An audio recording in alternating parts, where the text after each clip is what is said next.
Bueno, muy buenas tardes a todos ustedes. Para mí es un placer que el doctor Alejandro Reyes me haya invitado y considerado para poder conversar con ustedes sobre este tema tan interesante, tan de vanguardia y en el cual estamos incursionando nosotros como unidad de radiocirugía en la unidad del Hospital de Oncología. Para empezar la charla, les quiero comentar que en conferencia de prensa en noviembre del 2011, el licenciado Daniel Caram expresó que se había realizado una inversión muy grande para la renovación del equipo médico del instituto, con lo cual se destinó a la compra de 14 aceleradores lineales que iban a reemplazar los aceleradores lineales antiguos para el tratamiento de radioterapia en el Instituto Mexicano del Seguro Social. Un año después, en otra conferencia y en un reporte de prensa en noviembre del 2012, el licenciado Caram nuevamente explica la adquisición de un equipo moderno de radiocirugía que permite tratar tumores de menos de 2 centímetros ubicados en cualquier parte de la economía. En la siguiente diapositiva vemos también en esa misma fecha, noviembre del 2012, como el director de la UMA, el doctor Pedro Escudero, está dando una visita guiada a las autoridades del Instituto Mexicano del Seguro Social, ya con la adquisición del equipo de radiocirugía robótica tipo CyberKnife. Con lo cual podemos decir que esta es la distribución actual de los equipos de aceleradores lineales y la presencia del CyberKnife en el sector salud como primera unidad a nivel mundial que se está utilizando en un hospital de seguridad social. El proyecto de instalación empezó desde el 2011 y el inicio, bueno, aquí vemos parte de lo que es el proceso de construcción de la unidad y la culminación de la obra nos permite iniciar las operaciones formalmente ya en lo que sería septiembre del 2012. En la actualidad tenemos 2 años de operación. Los primeros 6 meses fueron 6 meses difíciles porque el equipo, por cuestiones de altitud, por cuestiones de localización, etcétera, tuvo fallas en la operación y podemos decir que tenemos realmente 1 año y medio de función efectiva. Esto es la unidad de radiocirugía robótica, probablemente muchos lo conozcan, aquí en este pasillo, más adelante hacia el Hospital de Cardiología, y es un abismo de diferencia con la visión que tuvo el muralista David Alfaro Siqueiros en este famoso mural de la apología del triunfo de la ciencia médica contra el cáncer. ¿Pero qué es la unidad o qué es el sistema de radiocirugía robótica tipo CyberKnife? Bueno, es un sistema concebido hace casi 20 años. Es un tratamiento o un sistema alternativo a los ya existentes para administrar radiocirugía estereotáctica sin la necesidad de utilizar un marco fijo. Consta de un acelerador lineal de 6 millones de volts montado en un brazo robótico que permite un movimiento en 6 grados de libertad. Esto es muy interesante porque si pensamos en la articulación del brazo humano tiene 3 grados de libertad y este equipo tiene 6 grados de libertad. De tal forma que nos permita otorgar una dosis de radiación precisamente colimada y orientado en cualquier dirección al blanco. El sistema de posicionamiento se logra mediante la verificación continua utilizando 2 fuentes de rayos X diagnósticas y 2 detectores de rayos X en el piso. Y esto permite que durante todo el tratamiento de radioterapia se esté correlacionando la posición del blanco con respecto a la imagen de planeación. Esta es una imagen de un sketch que se encuentra en el centro donde se desarrolló este sistema, y vemos cuál fue la visión del grupo de innovadores encabezados por John Adler, que visionó justamente este sistema. En 1990 se funda la compañía que da origen a este sistema, y en 1992 se completa el primer prototipo con el robot KUKA KR240.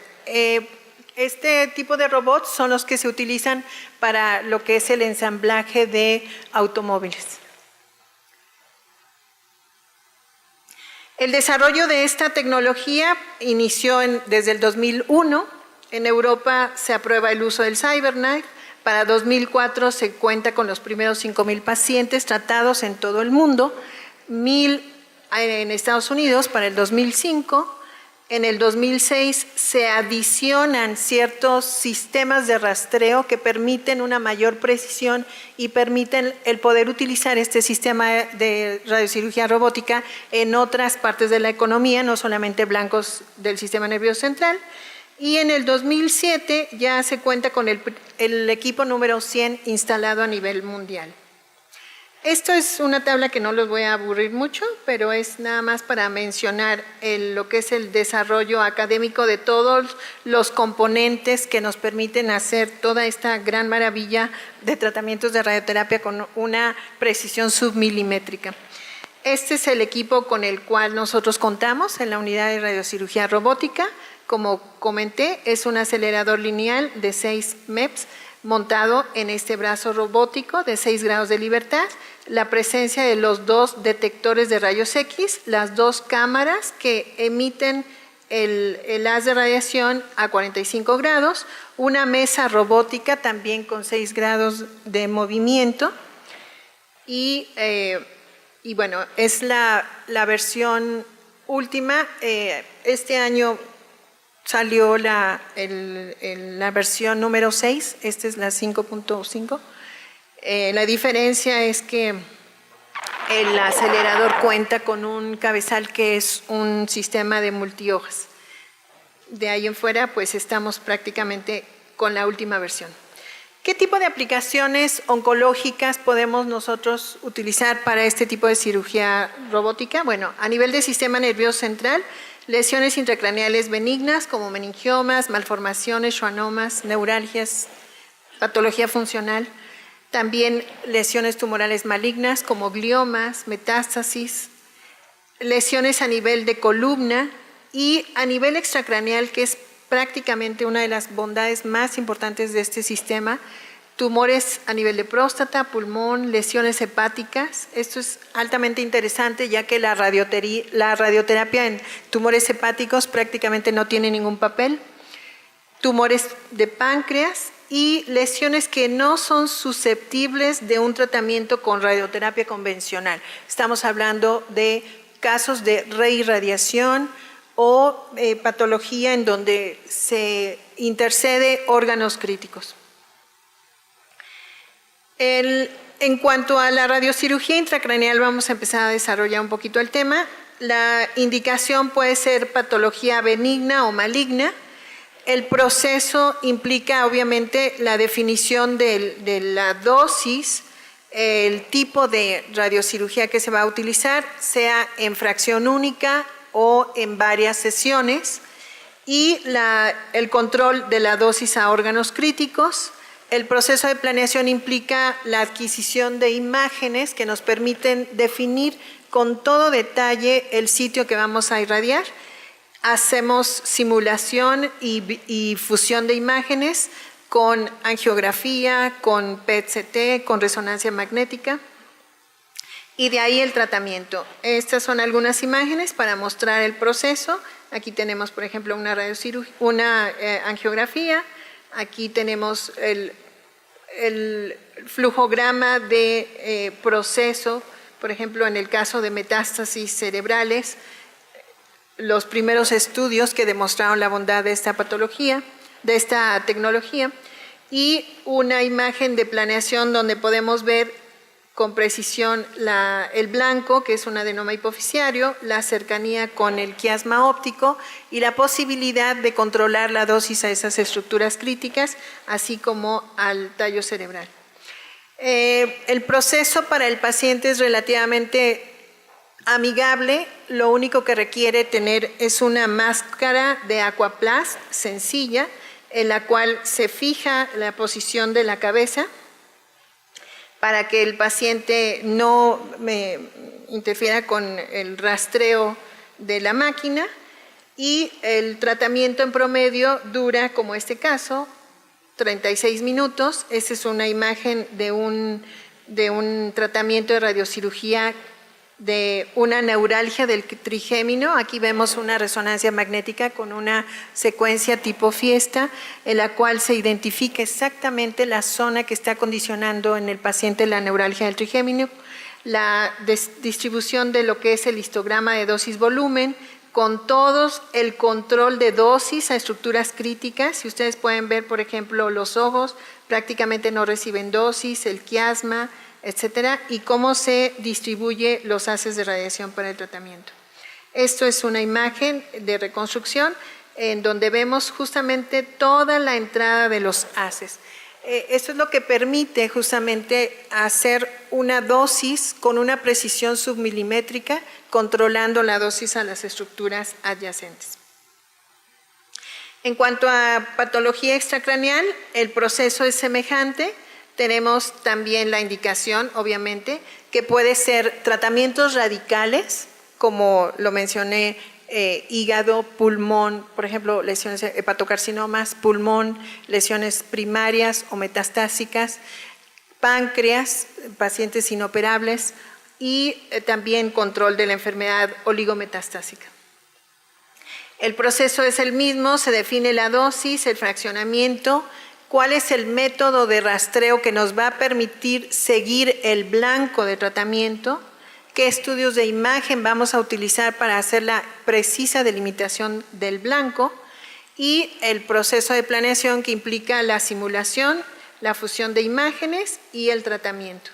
Obviamente todos los esquemas de tratamiento se basan o se fundamentan en la equivalencia biológica de valores alfa-beta que tienen que ver justamente con curvas de sobrevida tanto de las células tumorales como de las células normales, y nosotros calculamos la dosis que se utiliza dependiendo del número de fracciones en base a la equivalencia biológica con un tratamiento convencional, y de ahí es que nosotros determinamos qué dosis vamos a utilizar.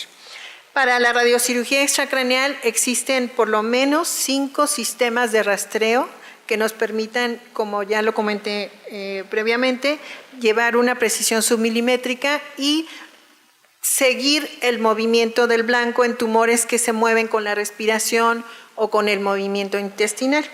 Estos sistemas de rastreo es utilizando las imágenes de la planeación con las imágenes que se están adquiriendo durante el proceso de tratamiento, y haciendo una comparación y ajustando la posición en 6 dimensiones, tanto haciendo correcciones en las direcciones de rotación así como traslación, utilizando el cráneo, la columna o referencias que se dejan depositadas cerca al blanco, que son unas marcas de oro que quedan permanentes en el paciente y que nos permiten justamente hacer ese rastreo.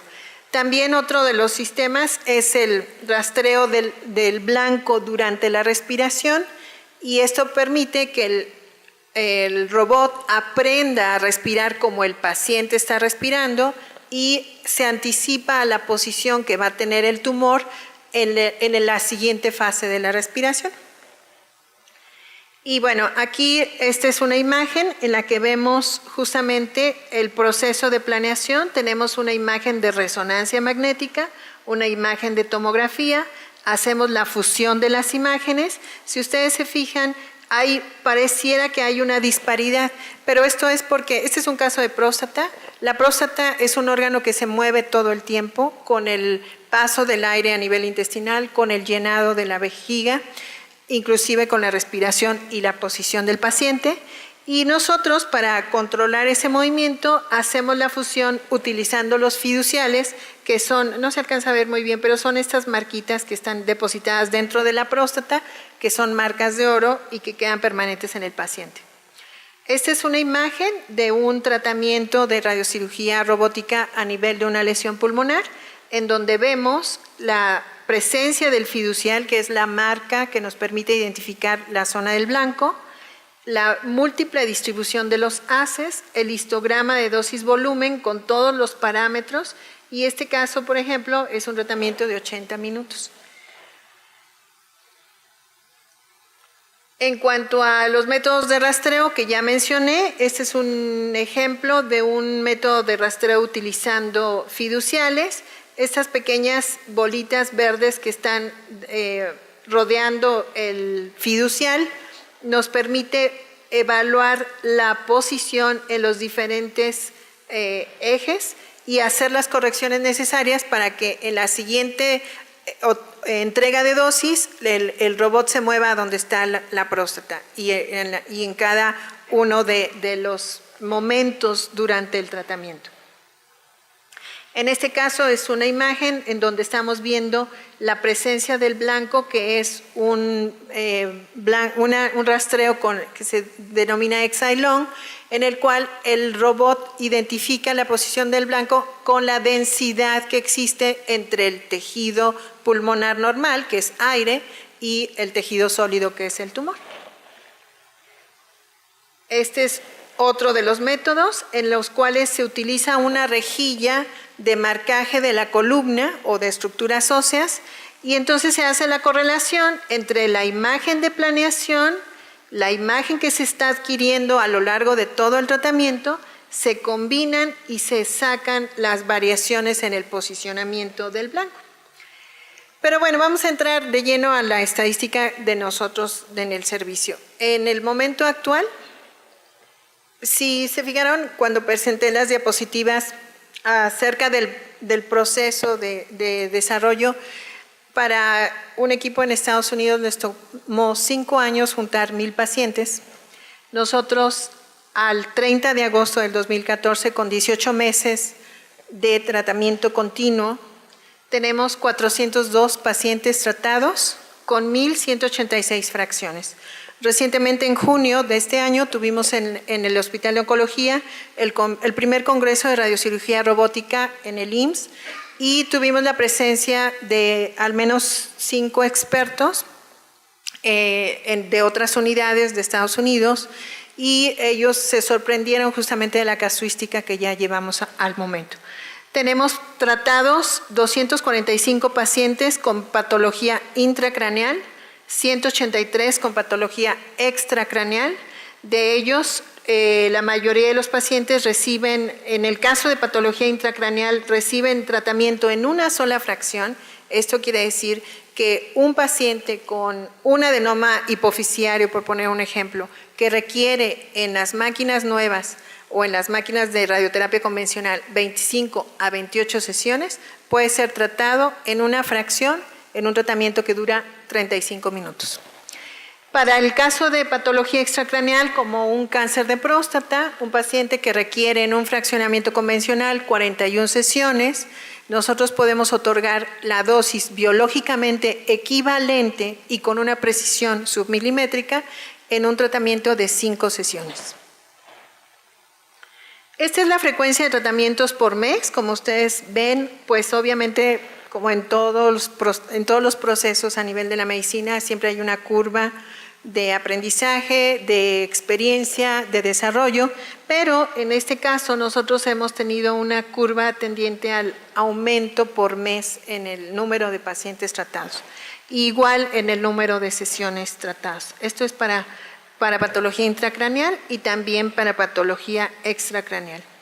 Dentro de las lesiones intracraneales, en general las estadísticas no son muy amigables, pero bueno, les quiero comentar que son 245 casos, 516 sesiones.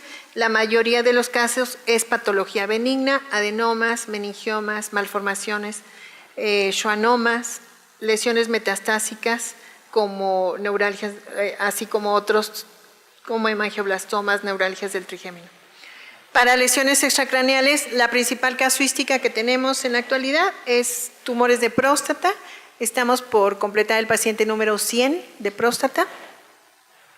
Y patología metastásica, que antes prácticamente pacientes con este tipo de patología pues estaban condenados a un tratamiento exclusivamente paliativo o tratamientos solamente de índole sistémica como quimioterapia. En la actualidad podemos tratar lo que son la enfermedad oligometastásica con altos porcentajes de control de la enfermedad.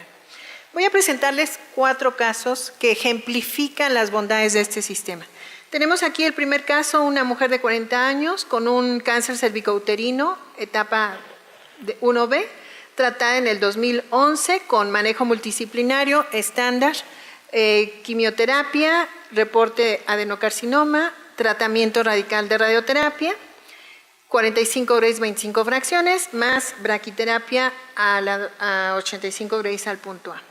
Esta paciente permanece en vigilancia y en 2013 se documenta un cuadro clínico que nos hizo o que les hace sospechar a su unidad de envío, es una paciente de Mérida, de un absceso pélvico y se confirma por biopsia y por imagen una recurrencia en cúpula de 1.5 centímetros. La paciente es valorada, no se consideró candidata a rescate quirúrgico y la envían a nuestra unidad para valoración. Se ofrece tratamiento con radiocirugía con un esquema equivalente de 33 Grays en 3 fracciones que nos da una dosis biológica efectiva de 69.3 Grays y para los que son radiooncólogos en este auditorio pues sabemos que las posibilidades de una reirradiación a dosis radicales después de un manejo pélvico son muy limitadas. La paciente terminó el tratamiento de radiocirugía en marzo del 2013. Esta es la imagen de la planeación donde vemos la presencia de los fiduciales que nos permiten identificar el sitio del tumor, las curvas de isodosis.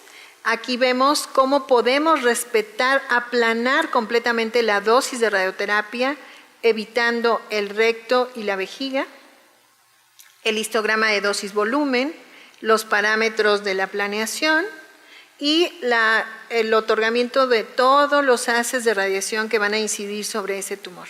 La paciente fue valorada en mayo del 2013 y se documenta por tomografía una respuesta clínica completa. Esta zona, el radiólogo la documenta solamente como fibrosis. La paciente no presentó efectos agudos más allá de lo que sería una morbilidad grado 1 o grado 2. Se confirma en julio del 2013 respuesta completa. Hasta el momento la última consulta de esta paciente fue en junio y tiene un intervalo libre de enfermedad de 14 meses. Tenemos documentado por PET que hay ausencia de actividad tumoral y la paciente se encuentra sin morbilidad rectal ni vesical. Este otro caso es una mujer de 38 años con un cáncer de colon, etapa 2, tratada en el 2010 con manejo multidisciplinario, hemicolectomía, reporte histopatológico de un adenocarcinoma, manejo sistémico adyuvante, presenta una recurrencia hepática y retroperitoneal documentada por PET. Podemos ver las imágenes que confirman la presencia de actividad tumoral y recibe también radiocirugía de rescate aunado al tratamiento sistémico con el CyBER. Vemos las curvas de isodosis. Las bondades de este equipo, como dije, es que nos permite hacer la perfecta definición de la zona que vamos a tratar utilizando fusión de imágenes, ya sea con resonancia, con tomografía, con PET. En este caso se utilizó el PET para la definición del volumen. La dosis equivalente fue de 79 Grays, la biológica efectiva para la zona del retroperitoneo. Ahí tenemos grandes vasos que nos limitan la dosis. Y para el hígado, 112. Y como dije anteriormente, pues la radioterapia en este tipo de patologías metastásicas tiene poca utilidad desde el punto de vista de control de la enfermedad. Aquí vemos un corte axial donde están superimponiéndose las isodosis sobre la zona del tumor. Vemos cómo los riñones se están respetando, el hígado, el intestino, el estómago. La paciente presenta una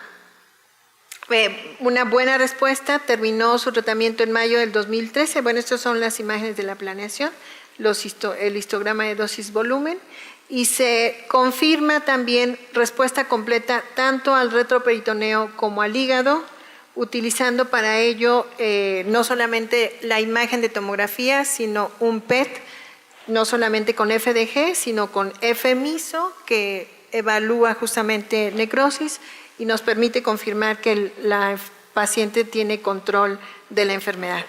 Lamentablemente la paciente a los 6 meses presenta una progresión a nivel suprarrenal y actualmente se encuentra en tratamiento sistémico. Y aquí cabe este comentario porque la importancia de poder hacer una radiocirugía extracraneal con un intento curativo de control de la enfermedad tiene que ir aunada a un manejo multidisciplinario con quimioterapia para el control de la enfermedad micrometastásica. Este es otro caso, un paciente de 74 años, un cáncer de próstata, riesgo intermedio, con todas las características normales en cuanto a tratamiento. El paciente recibió su radiación fuera de México, se hizo una prescripción de dosis muy baja por criterios de ese país y obviamente, como se esperaba, pues presenta una recurrencia en base y apex con una elevación confirmada con el antígeno en 1.8.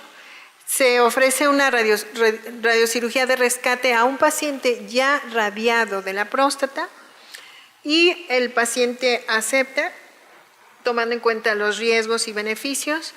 La planeación es altamente interesante porque, si ustedes se fijan, tenemos la definición de los volúmenes de los 2 lóbulos, respetando lo que es la zona de la uretra, con el objetivo de evitar la morbilidad a largo plazo. Los parámetros del tratamiento, todos los haces de radiación que inciden sobre el volumen blanco, y el paciente se encuentra con un antígeno de 0.1 en la actualidad. Nuevamente utilizamos el PET que traía el paciente justamente para poder definir cuál era la zona de recurrencia.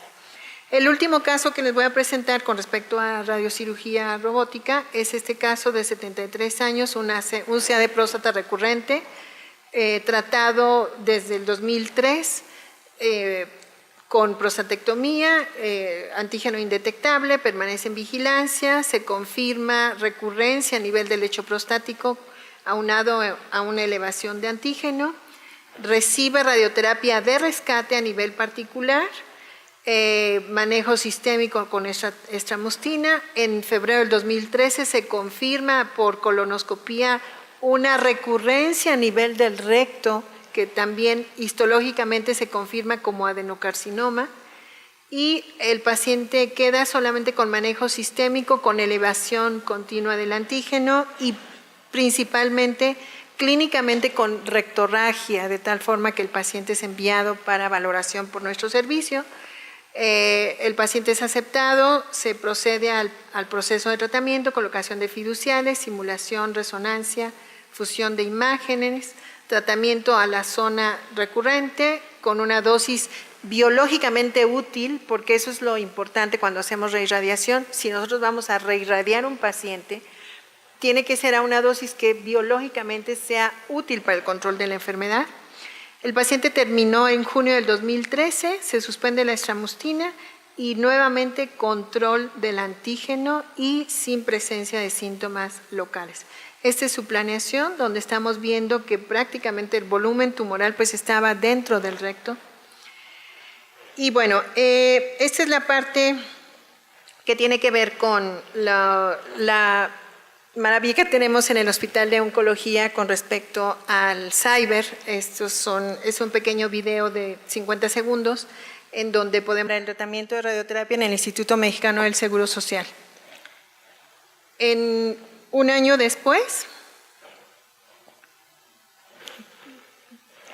en otra conferencia y en un reporte de prensa en noviembre del 2012, el licenciado Karam nuevamente explica la adquisición de un equipo moderno de radiocirugía que permite tratar tumores de menos de 2 centímetros ubicados en cualquier parte de la economía. En la siguiente diapositiva vemos también en esa misma fecha, noviembre del 2012, como el director de la UMA, el doctor Pedro Escudero, está dando una visita guiada a las autoridades del Instituto Mexicano del Seguro Social, ya con la adquisición del equipo de radiocirugía robótica tipo CyberKnife. Con lo cual podemos decir que esta es la distribución actual de los equipos de aceleradores lineales y la presencia del CyberKnife en el sector salud como primera unidad a nivel mundial que se está utilizando en un hospital de seguridad social.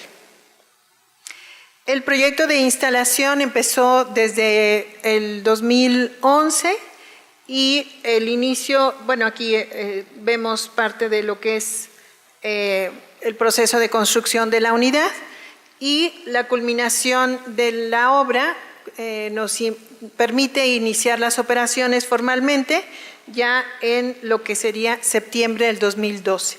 En la actualidad tenemos 2 años de operación.